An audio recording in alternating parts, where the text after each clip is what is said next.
द्वैपदं द्वैभुजं प्रसन्नवदनं द्वैनेत्रं दयाळुं श्रीकण्ठभानुर्गतिनिशं श्वेताम्बरीमेखला चक्रान्तिशिल्पो पुरत्नलसितं तेजो वैविग्रहं वन्दो सद्गुरो योगदण्डसहिते कबीरकरुणामयं कबीरनामं पतितं पुनीतं योगे योगे स्वामी हरितं दुःखं दातारमुक्तं पुरुषं पुराणं शरणारविन्दं सततं नमामि। अखण्डमण्डलाकारं व्याप्तं येन चराचरं तत्पदं दर्शितं येन तस्मै श्रीगुरुवे नमः। गुरुर्ब्रह्मा गुरुर्विष्णु गुरुर्देवो महेश्वरा गुरु साक्षात् परब्रह्म तस्मै श्रीगुरुवे नमः। त्वमेव माता च पिता त्वमेव बन्धुश्च सखा त्वमेव विद्या द्रविडं त्वमेव सर्वं देवो देवो। ध्यानमूलं गुरुमूर्ति पूजामूलं गुरुपदं मन्त्रमूलं गुरुवाक्यं मोक्षमूलं गुरुकृपः। प्रथमं वन्दो सद्गुरुचरण जिनयगम मोलखाया गुरु ज्ञान दीप प्रकाश कर पट खोल दर्श दिखाया। यही कारणे सिद्ध्या पचे सो गुरु कृपा से पाया। अकहे मूरत यमीय सूरत ताई में जाय समाया। बंदो पुरुष कबीर बंदो षोडश अंश को बंदो परमात्म धीर बंदो एकोत्तर अंश को बंदो गुरु सहते जीवाई। बंदो सात वंश अधिकाई बंदो राय बंके जी गुरु भूपा, बंदो वंश शतायुष रूपा, बंदो गुरु चतुर्भुज स्वामी,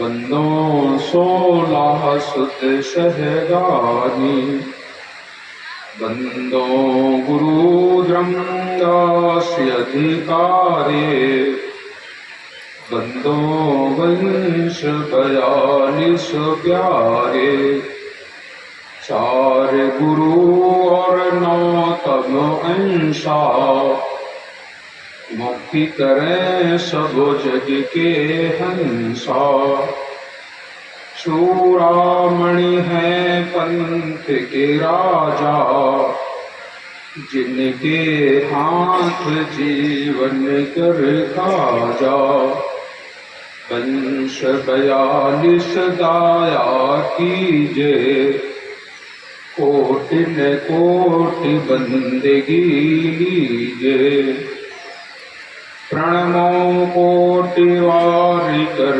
जोरी, जिनकी दया विमल बुद्धि मेरी, बंदो गुरुपद कंज, जरा मरण दुख नाश भव, सत्य नाम मनरंज सद्गुरु दाया जाहि पर, सत्य नाम है सार, बूझो संत विवेक करी, उतरो भव जल पार, सद्गुरु का उपदेश यह, गुरु के चरण बंदन किए, मंगल शव विधि काज, सद्गुरु कबीर महामहिमा वर्णन करूं राखो सद्गुरु लाज, हे सद्गुरु संतन रमण,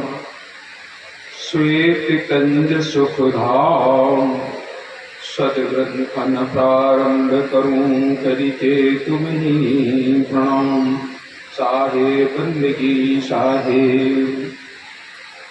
प्रातः स्मरणीय, जगत वंदनीय, जन जन के नायक, कण कण में विराजमान सत्य पुरुष परमात्मा सद्गुरु कबीर साहेब,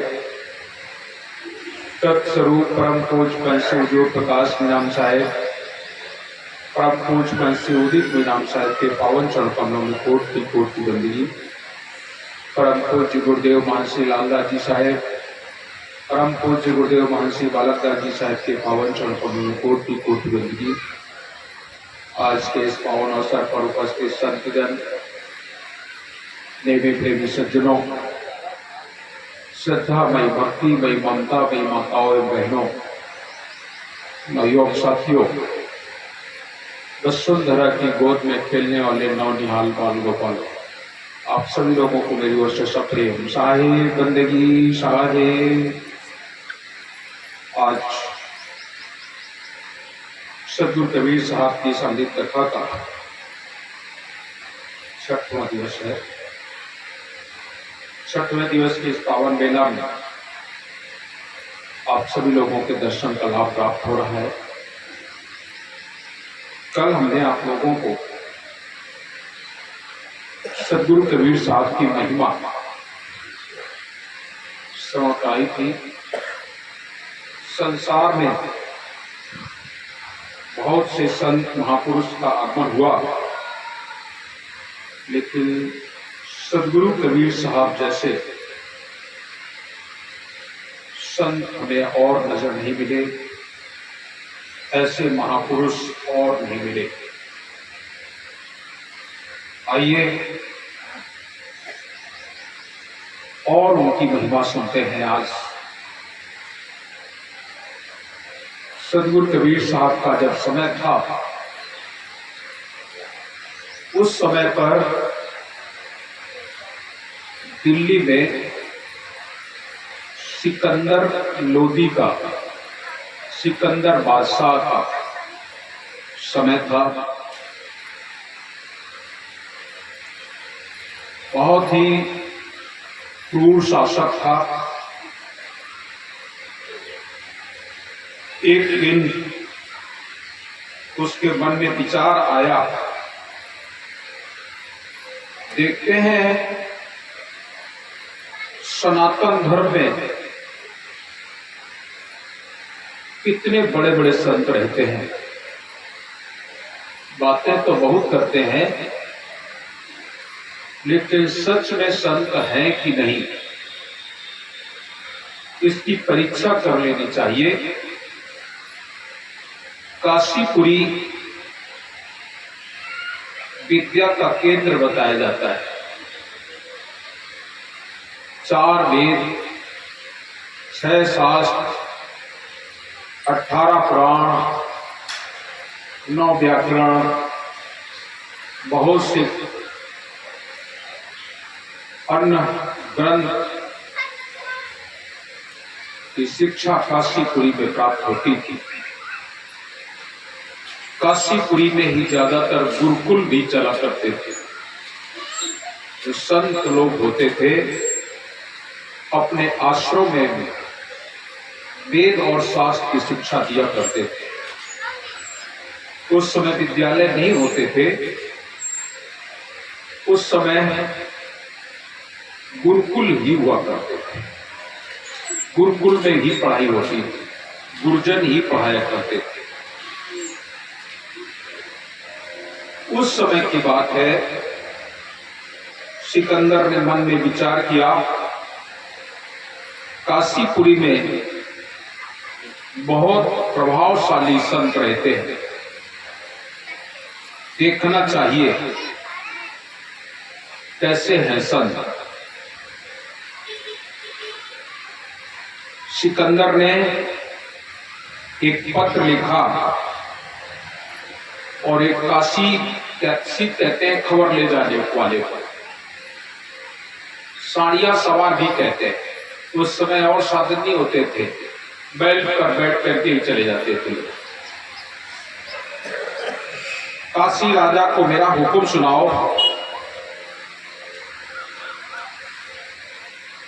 जितने भी सिद्ध साधु पंडित सबको बुलाकर 4 वेद, 6 शास्त्र, 18 पुराण, 9 व्याकरण, ज्योतिष, 4 किताब, तौरीत, इंजील, इसके अलावा हिंदू मुसलमान के जितने भी मत पंथ ग्रंथ हैं सब लिख करके भेजो। राजा खबर भिजवा रहा है बादशाह काशीपुरी, काशी नरेश को हमारी खबर बतलाओ, जितने भी शास्त्र हैं, वेद हैं, हिंदू और मुस्लिम सभी धर्म के, इन सब को लिखवा करके हमारे पास भेजवाओ। तो राजा ने धर्म सभा बुलाई, बड़े बड़े संत ऋषि मुनि महात्मा इकट्ठा हुए, शाही हुक्म सबको सुना दिया गया। सब लोग एक स्वर में बोले, ये काम हमसे नहीं होगा, क्योंकि सभी को सभी धर्मों का ज्ञान नहीं होता है। आज जैसे ही राजा ने अपने धर्म सभा में बादशाह का हुक्म सुनाया, सभी लोग खड़े होकर के एक स्वर में बोल दिए, ये कार्य हमसे नहीं होगा। काशी नरेश निराश होकर के बोले, हमारी धर्म की लाज चली जाएगी, सनातन धर्म की लाज चली जाएगी। कोई तो हो जो ये सब लिख दे। जैसे ही संत लोगों ने हाथ खड़े कर दिए, बड़े बड़े विद्वानों ने हाथ खड़े कर दिए, कोई भी लिखने को तैयार नहीं है। उस समय सदगुरु कबीर साहब, वैसे भी सदगुरु कबीर साहब के बारे में हम कुछ कहें, आप सबसे निवेदन करता हूं, वो तो तन की जाने, मन की जाने, घर की जाने चोरी, बा साहेब से काज छिपो जाके हाथ में दो। संत लोग हार तो स्वीकार करें, अपने आप को ये तो कहें कि मुझे ये चीज नहीं आती। जिस समय पर सभी संतों ने, सभी महापुरुषों ने कह दिया कि ये कार्य मेरे से नहीं होगा, सदगुरु कबीर साहब मन में विचार करते हैं अब चलना चाहिए, चलना चाहिए, क्योंकि शाही हुक्म है और बहुत ही क्रूर शासक है। अगर उसका ये कार्य पूरा ना हुआ तो हिंदुओं पर वैसे भी अत्याचार हो रहा है और अत्याचार करेगा, पता नहीं क्या करते। इसलिए सदगुरु कबीर साहब धर्म सभा में प्रकट हुए। धर्म सभा में प्रकट होकर के स्वयं सदगुरु बोले, राजा नहीं बतला रहा, स्वयं सदगुरु बोले, राजन चिंता क्यों करते हो, कागज पर लिख दो, कागज भेज दो, लिख जाएगा। जो आपका पत्र आया है उसी पत्र पर जवाब लिख दो, कागज भेज दो, लिख जाएगा। चपरासी ले करके वो पत्र दिल्ली पहुंचा, बादशाह को सलाम करके पत्र को गद्दी पर फेंक दिया। बादशाह ने पढ़ा तो खुशी और नाराज दोनों हो गया। खुशी इसलिए हुआ कि इसमें लिखा है कि लिख जाए, नाराज इसलिए हुआ कि कागज भेज दो। एक छोटा सा राजा और मुझे आदेश कर रहा है कागज भेज दो, क्रोध आ गया। छोटा सा राजा होकर के मेरे से कह रहा है कागज भेज दो, और खुश इसलिए हुआ कि लिख जाए। राजा नाराज होकर के 14,000 गाड़ी कागज काशी पुलिस को भेज दी। और जिस समय कागज भेजा तो उसमें एक और समय लिख दिया, 2.5 घंटे के अंदर लिख जाना चाहिए। 2.5 घंटे के अंदर लिख दो, बादशाही हुक्म है, और नहीं तो सभी काशी वासी को मुस्लिम बना दिया जाएगा। तब वहां से गाड़ियां चली, साड़ियां सवार दूत भी चला, 14,000 गाड़ी कागज से भरी काशीपुरी पहुंच गई। दूत ने जाकर काशीपुरी राजा काशी नरेश के यहां साधु ब्राह्मण सन्यासी योगियों को बुलवा करके पत्र पढ़ करके सुनाया। सारे पंडित लोग, जितने भी संत महापुरुष विद्वान, पंडित का मतलब जाति से नहीं, सभी विद्वान, सब के सब बुला करके पत्र पढ़ के सुनाया गया। सारे लोग हाथ जोड़ के बोले, मैंने पहले कह दिया था ये शक्ति मेरे में नहीं है। काशी नरेश ने हलकारी को सुनाया, बादशाह चाहे मुझे मुसलमान बनाए, चाहे तोप से उड़वा दे, लेकिन ये कार्य मेरे से नहीं हो सकता।